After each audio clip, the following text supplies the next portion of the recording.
Baba mtakatifu, ni sisi watoto wako tunakuja mbele zako kukuabudu. Tunakusihi kubali ibada yetu. Twaja hivi kama tulivyo, tuhurumie, tutakase. Kubali nyimbo zetu, kubali sadaka zetu, lakini zaidi ya yote kubali mioyo yetu. Tutengeneze tuwe vile unavyotaka tuwe, na neema yako itufanye tufae kwa warithi wa uzima wa milele.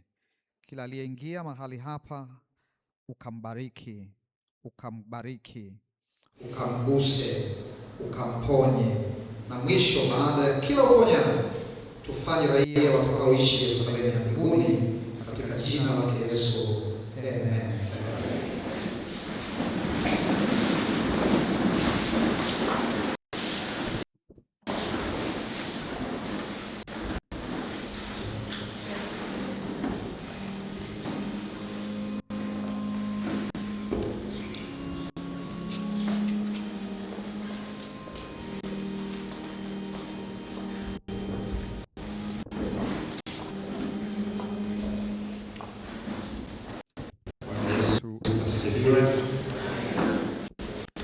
Yesu asifiwe.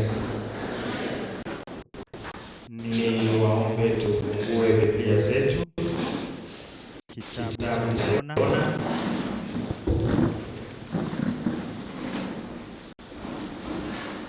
Tutasoma kitabu cha Yona sura ile ya pili. Yona sura ya pili mstari ule wa 10. Yona sura ya pili mstari ule wa 10. Neno la Mungu linasema, Bwana akasema na yule samaki, naye akamtika Yona pwani. Bwana akasema na yule samaki, naye akamtapika Yona pwani. Hilo ndilo neno la Bwana, na Mungu alibariki kwa jina la Yesu. Amen.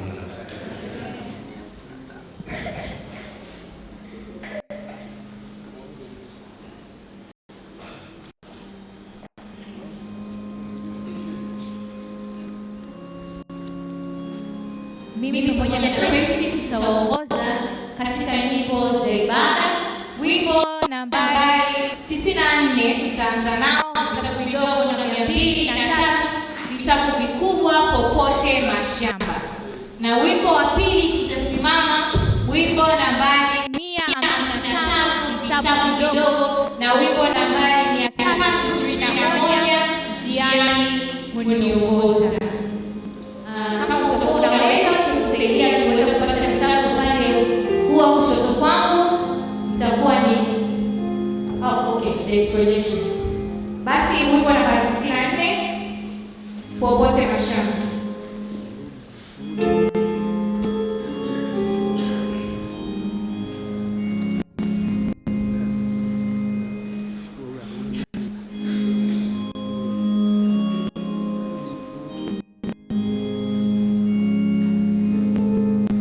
Ooh.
Niwaalike sote tupige magoti kwa ajili ya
Mwenyezi Mungu na Baba yetu uketie mahali pa juu mbinguni, jina lako mfalme wa amani litukuzwe.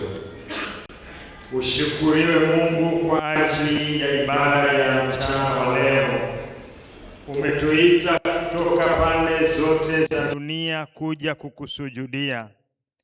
Baba, ni kwa uweza wako tumeweza kufika katika ibada ya leo. Tunaomba upokee shukurani zetu. Baba, uendelee kuinuliwa katika maisha yetu. Hatujaja kwako kama watu waliokamilika.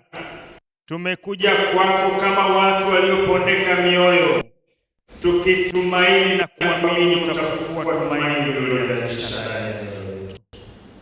Baba, tumekuja kutafuta msamaha wa dhambi. tumekuja kutafuta kulishwa kiroho. Tuko tayari kusikia sauti yako, Mwenyezi Mungu, ukanene na kila mmoja wetu sawa sawa na hitaji la moyo wake. Mwisho wa ibada ya leo uwe ni mwanzo mpya wa safari ya maisha yetu, na kila mmoja Baba aondoke akiwa shahidi kwamba ni dhahiri amekutana na wewe katika siku ya leo. Tumia watumishi wako Baba ulioandaa kwa ajili ya kutulisha neno lako, watumie kadiri ya upendavyo Mungu wetu, ili ukombozi ukapata kuzaliwa katika maisha yetu. Tunakuomba kwa namna ya pekee waliokuja wakiwa wagonjwa Baba upate kuwaponya. Wapo wengine wameshindwa kufika kwa ibada ya leo katika hali za kuugua mioyo, kuugua miili. Baba, tunaomba fanyika kwa tabibu katika maisha yao. Mponyaji wa kwanza uwe ni wewe. Tunaomba kwa ajili ya nyumba zetu, tunaomba kwa ajili ya familia zetu, tunaomba kwa ajili ya watoto wetu.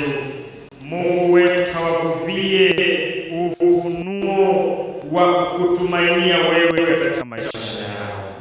Kila mmoja Bwana, haja ya moyo wake ikasikike mbele za kiti chako cha rehema. Yawezekana tusitamke mahitaji yetu sawa sawa, lakini wewe unayejua kusoma mioyo ya watu wako Baba, kajibu zile haja za ndani ya mioyo yetu. Ipeleleze mioyo yetu ili tuone kama ipo haja ya kuondoa kizuizi kinachofanya usiishi ndani ya mioyo yetu, ili Bwana tukukaribishe na ukafanye maskani yako katika maisha yetu, na siku utakapokuja kuchukua watu wako tunyanyuke kama kundi kusema wewe ndiye Bwana tuliyekungoja. Sikia maombi yetu Baba, sikia kilio chetu. Mbariki mchungaji uliyemwandaa kwa ajili ya neno la matumaini mchana.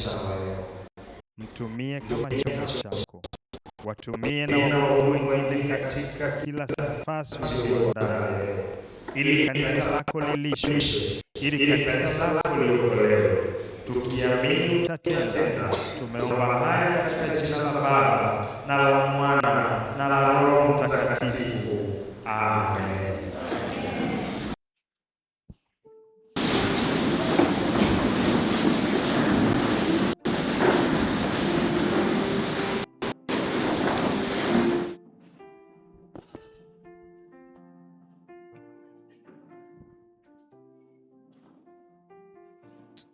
Tunapoendelea na huduma yetu ya ibada, naomba nitoe tangazo hili fupi, na baada ya tangazo atafuatia msoma somo la sadaka na matoleo kuendelea. Kuna gari T236 EEK T236 EEK. Dereva wake anaomba akasogeze kidogo gari yake, imezuia gari nyingine kutoka. Kwa tafadhali mwenye gari T236 EEK ajongee kwenye gari yake, sogeze ili atoe njia kwa mwingine kuweza kutoka. Mtoa somo la sadaka.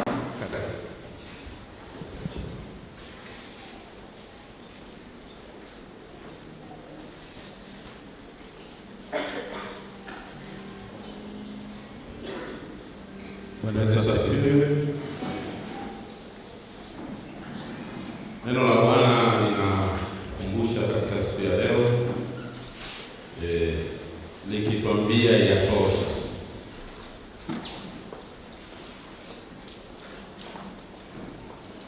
Moja kati ya maswali ambayo tunajiuliza wenyewe kuhusu kipato na akiba ni hili: je, ni kiasi gani kinatosha? Ni swali la halali kabisa. Je, kuna thamani ya fedha ambayo Mkristo anaweza kusema sasa nina fedha ya kutosha? Hilo ni swali ambalo unaweza kujiuliza. Je, tunakuwa na fedha ya kutosha pale mali zetu zote zinapokuwa na thamani mara 10 zaidi ya wastani wa mwaka mzima wa kipato cha nyumbani, na katika nchi tunapoishi, au inapaswa kuwa mara 20, 50 au 100 zaidi. Ukiangalia marginal utility ya fedha, kadiri unapopata fedha unatamani kupata fedha zaidi. Ni kwa nini? Lakini kadiri unapokunywa maji ya kunywa ya kawaida, mwishowe yanakutosha na unasema sasa siyataki. Kwa nini itokee kwenye fedha?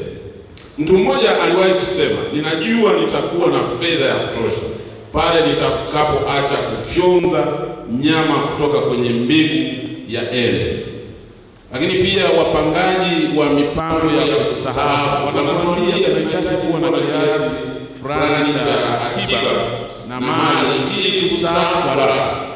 Unapokaribia kustaafu unakuwa na mipango mingi, ukiwa na hofu kwamba natamani kustaafu haraka. Je, kiasi hiki kinaweza kuwa na utofauti wowote kwa mfuasi wa Kristo mwaminifu? Yatosha kwa kweli ndilo neno linalotosheleza. Kwa mfuasi wa Kristo, swali la mimi si ni kiasi gani kinachotosha, bali je, jitihada zangu katika kupata kiwango cha kutosha vinaingiliana kati ya uhusiano wangu na Mungu au na Bwana wangu? Wewe una kiwango kikubwa kiasi gani au kiwango kidogo, mahusiano yako na Mungu lazima yawe constant, maana yake yaendelee kudumu kama ulivyo na kiasi kikubwa au kidogo. Je, ni hivyo? Je, zinaingiliana kati ya uhusiano wa mioyo yetu na Mungu? Wengi tulipopata kiwango kikubwa, hata zaka pia tulihofia kutoa kubwa. Kwa kadri unapopata kiwango kikubwa, ndivyo pia zaka na sadaka yako inatakiwa kwa nini kuwa kubwa. Lakini yule ambaye anapata kidogo pia anapaswa kutoa kwa kiwango kile kile anachopata kidogo. Na hiyo tutaendelea kujenga mahusiano na Mungu kwa namna hiyo. Ikiwa ni hivyo basi, tunatakiwa kufanya mabadiliko makubwa hata kama bado tunafyonza nyama kwenye mbegu ya elimu. Wito sasa, tunaporudisha zaka na ya Mungu 10% na kutoa kwa mpango sadaka zetu za ahadi, hebu tumwombe Mungu afunue mambo ambayo yanaweza kutuvuta mbali na kumwamini yeye kabisa. Hebu na tuishi kwa hekima na daima tukumbuke na kutenda kwa imani kwamba Yesu kila wakati anatosha. Uwe na kiasi kidogo, Yesu anatosha. Uwe na kiasi kikubwa, Yesu anafanya nini? Anatosha. Asanteni kwa kutoa kwa uaminifu. Tunapokwenda kutoa zaka na sadaka, kwa wale wageni wetu, tunazo bahasha ambazo watakazogawiwa kwa sababu ya mapenzi ya Mungu amekufikisha katika ibada ya takatifu. Basi uiombe bahasha, nawe kwa kunyosha mkono wako utapewa hiyo bahasha, na hatimaye uweze kutoa sadaka yako kwa kumshukuru Mungu tu hata kufika katika kanisa la Mungu. Lakini pia kwa wenyeji wale ambao hamna bahasha, tafadhali sana mnaweza mkasoma akaunti zetu hapo juu kama zilivyoainishwa pale upande wangu wa kushoto hapa.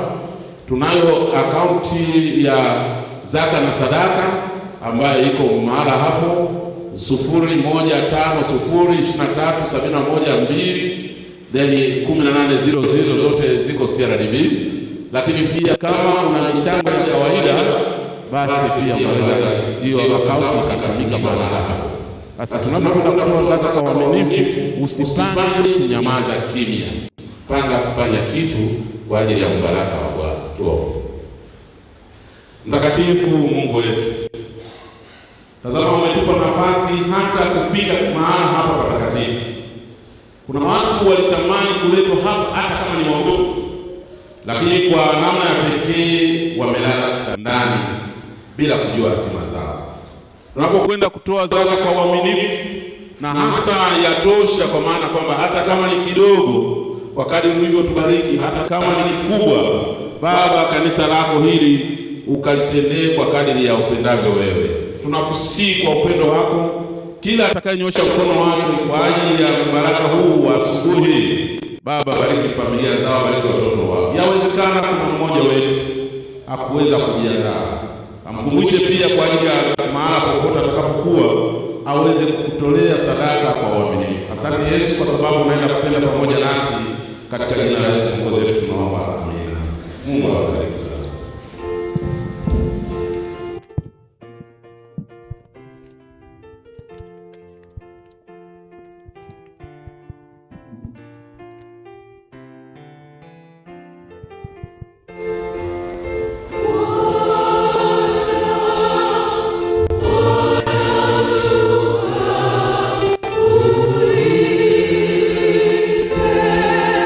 Nasi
Kanisa la Bwana Yesu asifiwe. Amina. Nichukue nafasi ya pekee kumshukuru Mungu wetu ambaye ametutendea makuu katika mwendo wa juma zima, hata amefikisha mwishio wa juma hili katika siku hii ya saba ya juma Sabato kuja kumwabudu na kuonekana mbele zake. Karibuni nyote ambao Mungu ametujalia kuweza kuja katika ibada ya leo. Wale wenyeji na wageni wetu wote, karibuni sana. Ninatambua uwepo wa wageni ambao wamefikia katika siku ya leo kuabudu pamoja nasi. Neema ya Mwenyezi Mungu iendelee kuwa pamoja nami. Nichukue nafasi hii pia kumshukuru Mungu kwa sababu ya hiki ambacho mmetenda. Mmeonyesha namna ambavyo mzazi anamjali mtoto wake. Huku ni kujali kuliko kukubwa. Neema ya Mungu iliyowatendea haya na izidi kufanya makubwa kwa ajili yenu. Ninajua binti yenu anafarijika, anaridhika kuzaliwa katika familia ya watu wanaojali. Mungu awabariki sana. Na nichukue nafasi hii kwa tambulisha wachache ambao wamehudumu pamoja nasi katika huduma mbalimbali. Ni vizuri wakitambulika angalau kwa uchache huo waliohudumu pamoja nasi. Tumekuwa na mashemasi ambao wametuongoza katika kuleta vile vya Bwana, sadaka na zaka takatifu. Hawa si wengine, ni mashemasi wa kanisa hili la Waadventista wa Sabato Kibada, na mmoja wapo alikuwepo ni Christina Astas huko waweza punga kule mlangoni, alituhudumia kama shemasi wa kukusanya sadaka siku ya leo. Penina Masanja yuko pia kule nyuma, ubarikiwe kwa huduma yako. Generosa na mwezi wetu, Mungu akubariki. Asante Stenes Lucas, barikiwa mtu wa Mungu. Tulikuwa na Emmanuel yuko kule nyuma, tulikuwa pia na Philip Yeso. Asante, hawa wametuhudumia katika zoezi zima la kutoa matoleo ya Bwana. Lakini pia tumekuwa na wanaotuwezesha kuimba nyimbo za ibada. Hawa ni praise leading team wakiongozwa na kiongozi wao anaitwa Nixon Christopher. Waweza simama kapunga kwa niaba yao. Asante sana kwa kazi mnayofanya kuliongoza kundi hilo, kutuongoza kwenye kusisi. Lakini pia tumekuwa na mkalimani anaendelea na kazi yake, mkalimani wa lugha alama, na usi mwingine anaitwa Dora Octavia. Anawezesha wale ambao hawawezi kusikia basi waweze kupata kile ambacho Mungu amekusudia kwa maisha yao. Pia fungu la sadaka na maombi lililetwa kwetu na Andrew Ngoni, ni mzee wa kanisa, ni miongoni mwa wazee wa kanisa hili. Tunao wazee 13 na huyu ni mmoja wapo ya wazee hao, yeye akiwa anashughulika na idara ya huduma ambayo inashughulika kimsingi na injili iende mbele. Tumekuwa na fungu na ombi la kichungaji liloletwa kwetu na msaidizi wa mchungaji na mzee wa kanisa ambaye anashughulika pia na huduma za uwakili katika kanisa hili, na usi mwingine ni Marko Masaka Madu. Jamani, akifunga nawe itikia. Bwana Yesu asifiwe. Inapendeza yani, wewe akifunga nawe funga, akikusalimia itika, ndio utaratibu wa kibinadamu. Bwana Yesu asifiwe. Ngoja nijaribu nione basi. Tutaelewa. Namna hiyo ni kazi. Tumekuwa na mwenyekiti wa leo ambaye ndiye huyu anazungumza, ni mtumishi wenu mchungaji Koroso Gershon Seti, kanisa mtaa wa Kibada. Mbele yetu tuna mhudumu atakayesimama kwa ajili ya neno na watu wa uzima. Huyu ni si mwingine, ni katibu wetu mkuu wa jimbo hili la ukanda wa Bahari ya Hindi. Yeye ni mchungaji ambaye amehudumu katika nyadhifa mbalimbali katika kanisa hili kwa muda wa kutosha. Ni mume wa mke anaitwa Neema. Wakisimama hapa mtambue kama ni mume wa mke mmoja aitwa Neema, lakini pia ni baba wa watoto kadhaa. Kwa hiyo atasimama ukimtazama kama baba kwa umri, ukimtazama kama mwanandoa mwenzako ikiwa kwenye ndoa, na jina la Bwana lipewe sifa. Lakini pia amebarikiwa kuwa na watoto wawili ambao ni wakubwa sasa. Ni mchungaji aliyewekewa mikono na ni mtaalamu wa mambo ya chaplainsia. Mambo ya chaplainsia yanashughulika na malezi ya wafungwa, malezi ya wagonjwa, malezi ya wanafunzi walioko vyuoni na walioko sekondari. Kwa hiyo yeye ni mtaalamu wa area hiyo na anayo masters ya area hiyo, akihudumia maeneo hayo yote. Ndiye nani wetu leo anampenda Yesu na anawapenda watu, anawaombea, na atakaposimama utakubaliana nami kwamba anawapenda watu, anawahudumia. Na hivyo nichukue nafasi hii kumwachia nafasi ya kusimama ili aendelee na huduma yake. Pastor, karibu.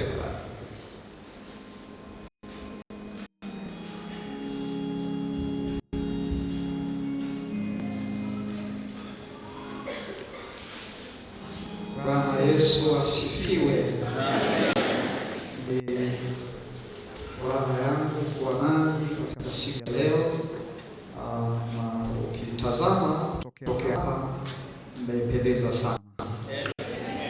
Mmependeza sana. Bwana Yesu asifiwe. Katika siku hii leo kwa kuwa tuna mambo mengi kidogo, tutaanza na zoezi lile la kuweka wakfu huduma ile ya vitabu. Kanisa la Waadventista wa Sabato lina utaratibu kila mwaka wa kuwa na kitabu cha mwaka ama Missionary Book of the Year, na kitabu hicho safari hii kitakuwa tutakiweka wakfu leo katika kanisa hili ili kiweze kugawanywa kwa watu. Kwa kawaida kitabu hicho kinanunuliwa na kugawanywa kwa watu wote ambao tutaweza kukutana nao. Kanisa la Waadventista wa Sabato ambalo wengi wanalitazama kama kanisa linaloanza lililoanza mwaka 1863 ni kanisa ambalo kibiblia tunaliona ya kwamba laanza pale Edeni baada ya uumbaji. Siku ya saba Bwana akapumzika, akaibariki, akaitakasa, na aliendelea kuona vile vinavyoendelea katika Agano Jipya, Yesu anapoendelea kutunza Sabato. Na kanisa hili limekuwa na kawaida ya kugawa kitabu katika ulimwengu huu uliochoka, uliokata tamaa, ulimwengu uliojikinai, ulimwengu wenye mawani. Tunagawa safari hii kitabu cha neno la matumaini ambacho kinakusudiwa kurejesha matumaini kwa watu waliochoka, waliokata tamaa, walio karibu kujiua. Naomba ya kwamba wanapokutana na kitabu hiki na ujumbe ulioko katika vitabu hivi, basi waanze ulete matumaini mapya katika maisha. Na kwa sababu hiyo niombe nakala chache ziweze kuletwa hapa ili tuweze kukabidhi kwa kielelezo tu. Okay, nashukuru.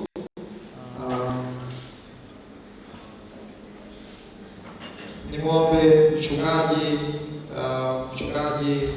wetu mchungaji Koroso, tafadhali. Kitabu hiki ni kitabu kizuri cha maneno ya matumaini, visa vya maisha ya kila siku. Kimeandikwa na mmoja wa waandishi maarufu duniani aitwaye Ellen G. White. Ni kitabu ambacho tunakipendekeza kukigawa kwa marafiki zetu. Kwanza kukisoma, kila mmoja akisome, kisha kigawa kwa watu wengine ili wapate matumaini. Tutakubaliana ya kwamba ili taarifa ya habari leo ionekane imekuwa nzuri, lazima iwe na misiba, lazima iwe na vifo, lazima iwe na majanga, lazima iwe ajali. Dunia yetu imechoka, imekata tamaa, na hivi inahitaji maneno ya matumaini. Na kwa sababu hiyo, Pastor, niombe nikabidhi kitabu hiki kwa kielelezo tu ya kwamba tayari vitabu vyetu vimefika. Sasa tutaomba uweze kuvigawa kwa makundi mbalimbali kwa kielelezo kwa leo, lakini basi kama itawezekana kugawa leo pia baadhi ya vitabu hivyo, itakuwa jambo jema. Pastor, karibu. Kwa kuwa maneno ya matumaini yanatakiwa kwa kila umri wa binadamu. Hakuna anayehitaji watu nje, watoto, vijana wa kiume na wa kike, akina baba na akina mama, hata makundi ya waimbaji wanahitaji matumaini.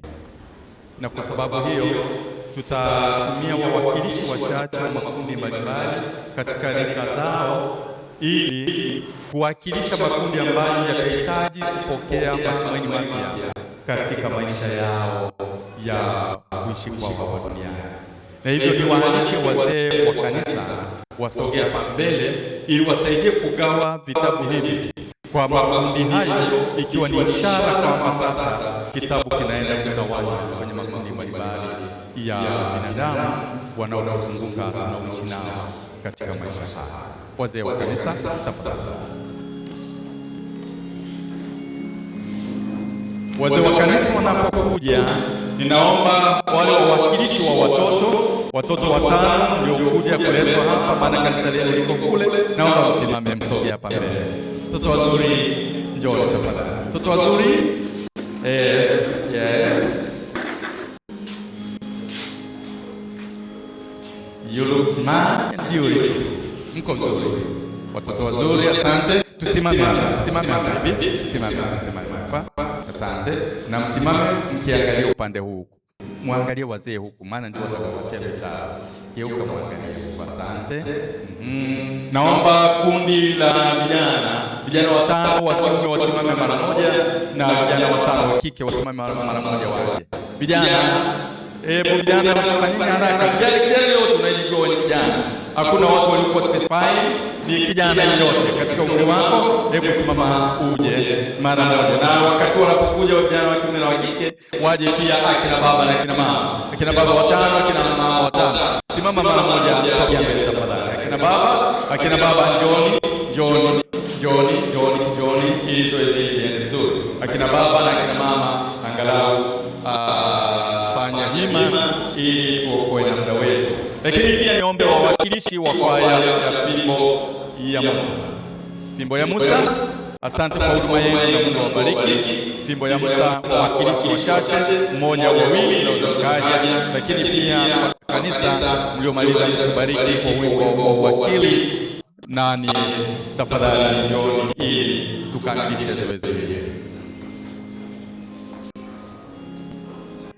Na baada ya kuwa makundi haya ya wawakilishi yamesogea, sasa mimi naomba nikabidhi vitabu hivi kama ishara ambavyo tayari nimeshakabidhiwa na katibu wetu wa jimbo, na mimi sasa naomba nikabidhi kwa wazee wa kanisa ambao watavikabidhi kwa makundi haya kama uwakilishi halisi wa kile kinachoenda kufanyika, na Mungu na awabariki.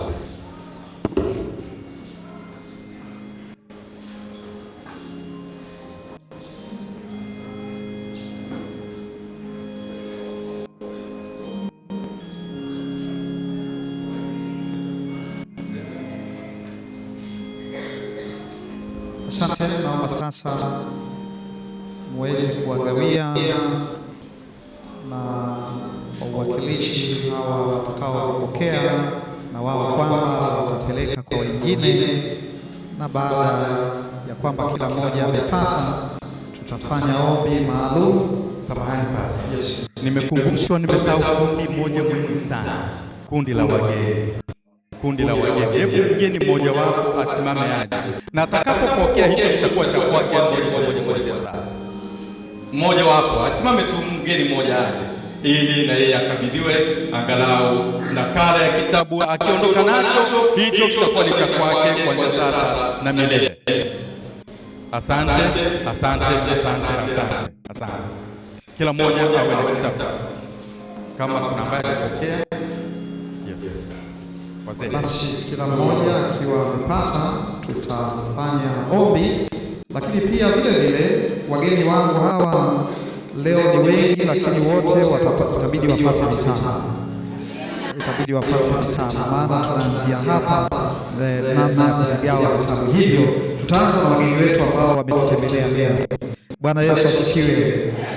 Basi ikiwa kila mmoja amepata kitabu, tuweze kuomba.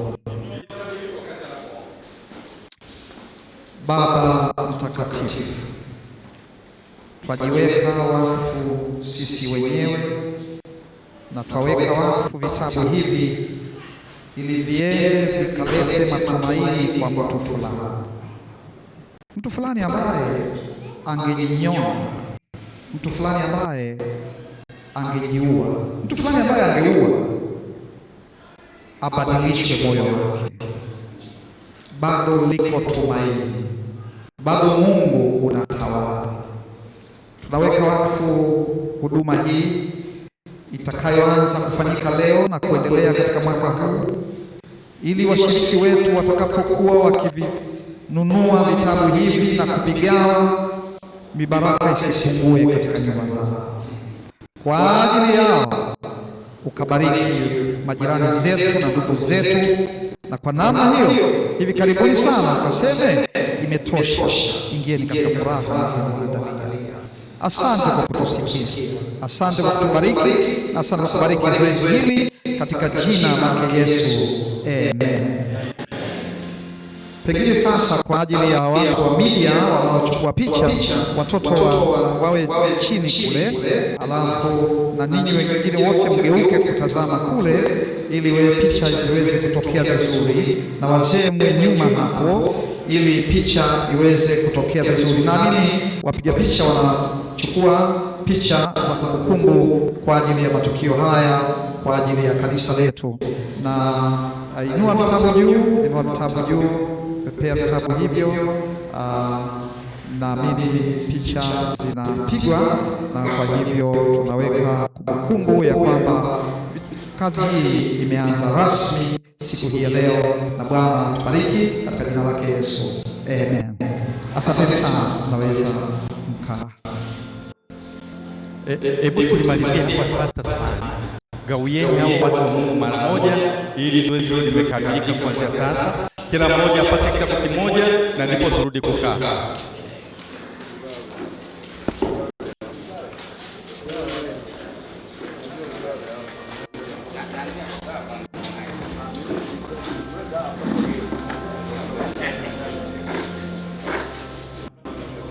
Watoto wazuri, sasa mrudi kwenye kanisa lenu. Tafadhali mrudi kwenye kanisa lenu ili muendelee na huduma zenu zinazohusu umri wenu.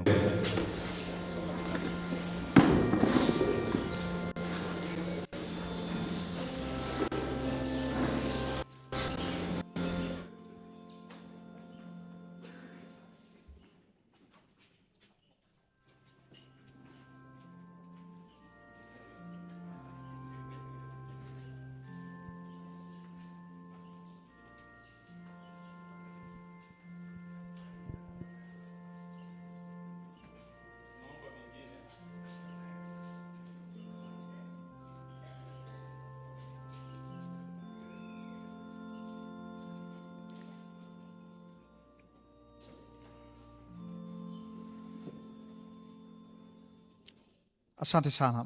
Vitabu mtavisoma baadaye. Sasa unaweza ukakifunga ili tuweze kusikilizana. Leo ni siku ambayo tunafanya uzinduzi wa zoezi hili katika field yetu kila mahali, lakini pia leo tunafahamu kuna mambo mengi yanayoendelea pamoja na semina zinazoendelea kule Magomeni kwa field mbili na conference moja. Lakini basi leo ni siku ya kumwabudu Mungu. Leo ni siku nyingine ya faida katika mioyo yetu.